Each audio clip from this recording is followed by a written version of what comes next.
Let's talk about Israel and Iran, two nations whose destinies are intertwined with the complex history of the Middle East. Their story is one of shifting alliances, deep-seated tensions, and a past that continues to shape their present. Today, their relationship is defined by an intense rivalry, a geopolitical face-off so profound, it's often portrayed as two scorpions trapped in a bottle, constantly circling each other, ready to strike.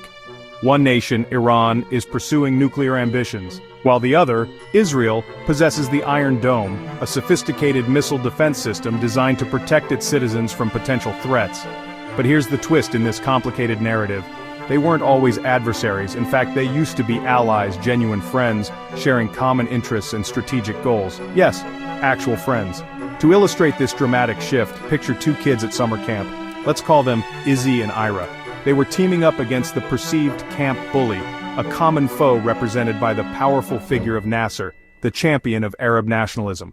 For a significant period spanning years, Izzy and Ira were inseparable, bound by shared interests and mutual support.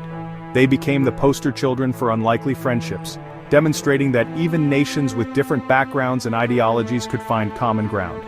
But then, as often happens in life and international relations, everything changed, and the dynamics of their relationship took a sharp turn. The winds of change swept through the region. The camp counselors, representing the old guard, were replaced, and Ira, influenced by new ideologies, went through a rebellious phase, questioning old alliances. And suddenly, with a shift in perspective and priorities, Izzy, once a friend, was now perceived as the enemy. The secret handshake, a symbol of their past camaraderie, was replaced by a public feud filled with accusations and animosity. The transformation was so profound that the whole camp, representing the international community, had to pick sides, further complicating the already tense situation. What started as a model friendship, a beacon of hope for cooperation, devolved into a dramatic and messy breakup, leaving behind a legacy of mistrust and hostility. This, in essence, is the story of Israel and Iran, a friendship that blossomed in a specific historical context, only to sour into a bitter rivalry that continues to shape the region today. To truly understand the depths of today's hostility, we have to rewind the clock, traveling back to a time when the Shah of Iran and Israeli diplomats were clinking glasses, forging alliances, and making deals that seemed unimaginable in the present climate. It serves as a stark reminder that in the complex world of geopolitics, the line separating best friends from mortal enemies can be incredibly razor-thin, subject to the shifting sands of political ideologies and strategic interests. And the moment they crossed that line, the moment the friendship began to fracture, that's where our story truly begins to take shape, revealing the intricate web of events that led to the current state of affairs. So the burning question remains, how did it all unravel? What were the key turning points that transformed these allies into adversaries? To find the answers, we need to embark on a journey through time, carefully examining the historical context and the pivotal events that shaped their relationship. Let's go back in time. Let's journey back in time, shall we? Flashback to the vibrant and transformative decades of the 1950s, 60s, and 70s. During this era, Iran, under the rule of Shah Mohammad Reza Pahlavi, stood as a staunch ally of the United States. The Shah's vision aligned with American interests in the region, and almost inevitably by extension of that alliance, Iran became a close partner to Israel as well. This connection was fostered through mutual interest and strategic alignment. In a move that defied regional norms, Iran was one of the very first Muslim-majority countries to formally recognize the State of Israel. This was a bold and courageous move, especially considering the often hostile and volatile political landscape of the Middle East at the time. The economic ties between the two nations flourished, with Iran providing a vital resource oil in exchange for Israeli technology, agricultural expertise, and other specialized services. The skies opened up as El Al, Israel's national airline, began regular flights to Tehran, connecting the two nations. Israeli engineers and technical advisors flocked to Iran, contributing their skills and knowledge to various development projects across the country. Trade boomed, investments soared, and overall, business between Iran and Israel was thriving, creating a prosperous economic partnership. But the relationship extended far beyond mere economic transactions and trade agreements. The two countries also forged a strong alliance as intelligence partners, sharing information and coordinating efforts to address common security threats. The Mossad, Israel's intelligence agency, and Savak, its Iranian counterpart, engaged in close collaboration. They routinely shared classified information, conducted joint training exercises, and worked together on covert operations. Both nations perceived themselves as vital anchors of stability. They saw themselves as beacons of progress and moderation in a region often characterized by turmoil and conflict, surrounded by predominantly Arab nations. Their alliance was rooted in pragmatic considerations, driven by shared strategic interests rather than any deep-seated ideological alignment. It was a matter of geopolitics taking precedence over religious differences. The Shah's Iran was predominantly Shia Muslim, while Israel was, of course, a Jewish state. Yet despite these fundamental differences in religious identity, their shared interests and strategic goals ultimately trumped any potential divisions. This remarkable period of cooperation serves as a powerful reminder that the current state of affairs is not necessarily rooted in ancient hatreds. Instead, it highlights the fact that alliances can be forged and sustained based on shared circumstances and mutual benefits. It's a powerful reminder that things weren't always as they are today, and that the seemingly intractable conflicts of the present have not always defined the relationship between these two nations, and perhaps, just perhaps, this historical precedent offers a glimmer of hope that the current state of animosity is not destined to last forever. But then, the winds of change began to blow, and in 1979, a seismic event occurred. Everything was irrevocably altered by the Iranian Revolution, ushering in a new era of geopolitical realities. 1979, the year everything flipped. The Shah was overthrown, replaced by Ayatollah Khomeini, who saw the world through a revolutionary anti-Western lens. Iran became an Islamic republic, fiercely opposed to the US and Israel. The US was now the Great Satan, Israel the Little Satan. Overnight, friends became enemies. The Israeli embassy in Tehran was shut down and handed to the PLO, a clear message. Iran's new regime made hostility toward Israel a core principle. Iran began supporting anti-Israel groups and called for Israel's destruction. For Israel, this was a nightmare, a powerful neighbor now sworn to its annihilation. The era of secret handshakes was over. The era of shadow wars had begun. After 1979, things spiraled into a shadow war. Proxies, assassinations, cyber attacks.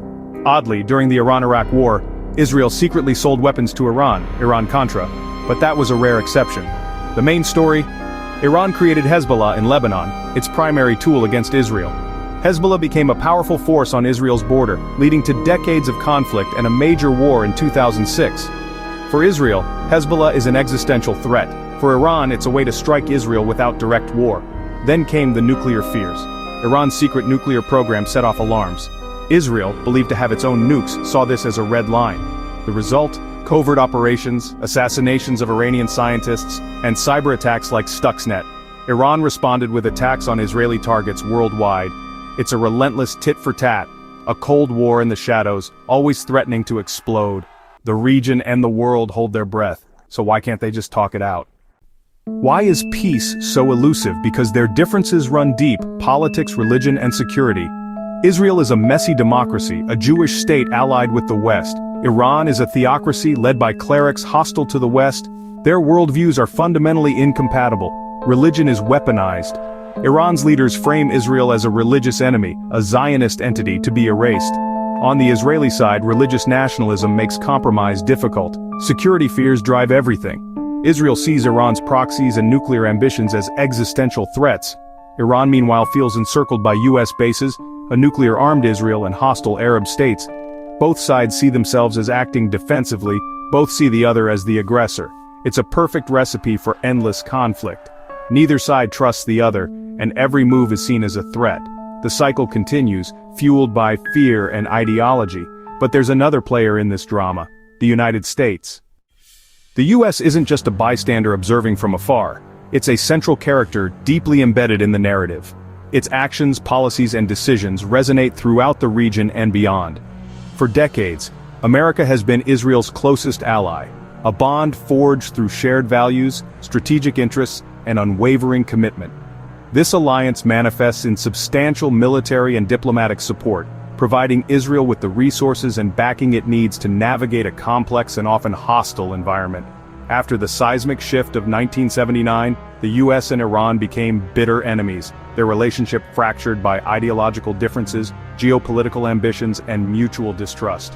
The already strained relationship took a nosedive, especially after the deeply impactful hostage crisis, an event that continues to cast a long shadow on US-Iran relations. US policy has since focused on containing Iran, primarily through a strategy of sanctions and diplomatic pressure, aimed at curbing its regional influence and nuclear ambitions. The primary concern has been, especially over its controversial nuclear program, which the US and its allies fear could lead to the development of nuclear weapons. For Israel, this unwavering American support acts as a crucial security guarantee, providing a sense of stability in a volatile region. But US involvement inevitably complicates things, as seen with the 2015 Iran nuclear deal, formerly known as the Joint Comprehensive Plan of Action, JCPOA. The deal, a landmark achievement in international diplomacy, limited Iran's nuclear program, placing restrictions on its enrichment capabilities and allowing for international inspections. This was done in exchange for sanctions relief, offering Iran a much-needed economic boost and reintegration into the global financial system. Israel vehemently hated it, fearing it didn't go far enough in preventing Iran from eventually developing nuclear weapons. Conversely, Iran saw it as a lifeline, a chance to escape economic isolation and rejoin the international community. However, the US pulled out of the JCPOA in 2018 under a new administration, reimposing crippling sanctions on Iran. As a result, tensions soared, bringing the region to the brink of conflict. One decision made in Washington, D.C. can have a ripple effect, dramatically shifting the entire Middle East balance of power. The US acts as Israel's protector, providing unwavering support, and simultaneously as Iran's antagonist, seeking to contain its influence. This makes it the ultimate wildcard in the region, capable of disrupting established patterns and forging new paths.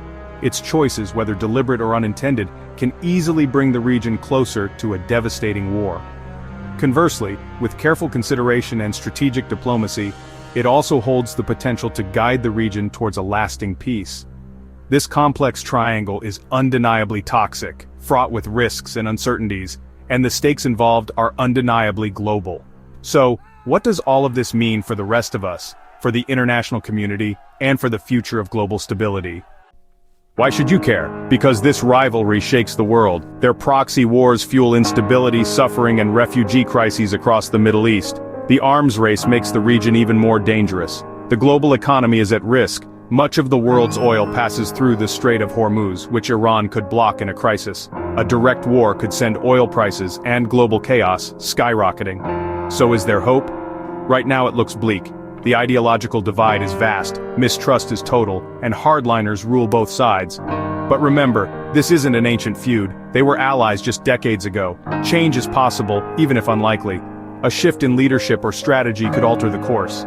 Is peace likely soon? No. Is it impossible? Also no. In the Middle East, even a sliver of hope is worth holding on to, or maybe we're all just doomed. Stay tuned.